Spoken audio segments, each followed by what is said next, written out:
Good morning, grapes and peas. Okay, so we've been in the book of Matthew and talking about all the different things that Jesus was telling his disciples. So we're going to go to the book of Luke and do another thing that he was telling his disciples. This one's an interesting one. It's called the miraculous catch.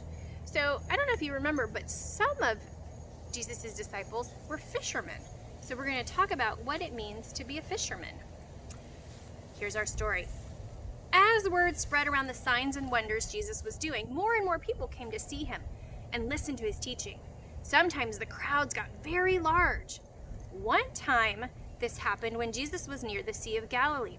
We've done a couple of stories where he's been on the water.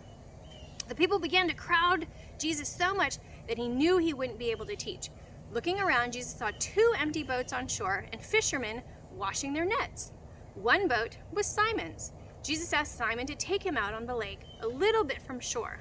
The people who did not want to get wet spread out across the shoreline and up the hilly bank. After rowing a little way offshore, Jesus spoke to the crowd. We did another story where Jesus talked to the crowd while he was in a boat. When Jesus was finished teaching, he told Simon to row out to deeper water and put out his nets to catch fish. Simon replied, "Master, we worked all night and didn't catch a thing. But if you say so, I will let down the nets." The tired fisherman lowered his heavy nets into the sea. What do you think happened? Not what Simon expected. When Simon began dragging the nets back into the boat, there were so many fish that the nets began to break. Whoa! Simon signaled to James and to John, his partners in the other boat, to come and help. When they arrived, they began throwing the fish into their boat. But the fish just kept coming and coming until both boats were so full they began to sink under the weight. When Simon saw all this, he realized that Jesus was no ordinary man.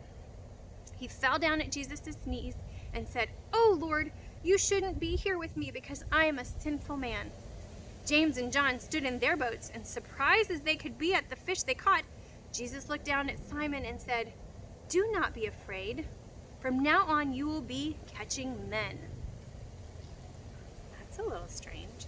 The men were so affected by Jesus and what he had done that when they reached the shore, they left everything to follow him.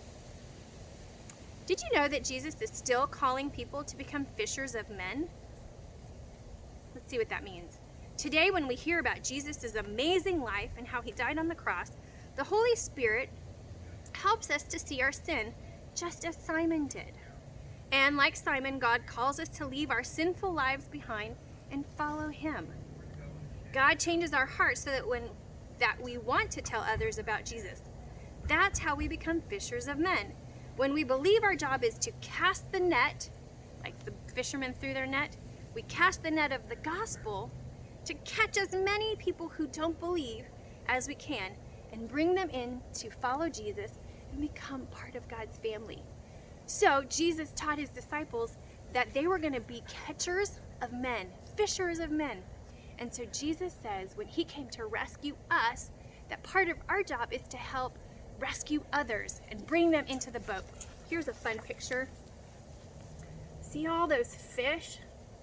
Don't you think they were amazed? They are starting to realize that Jesus just isn't an ordinary man. All right, I've got another cool story for you guys next week. Have a great week.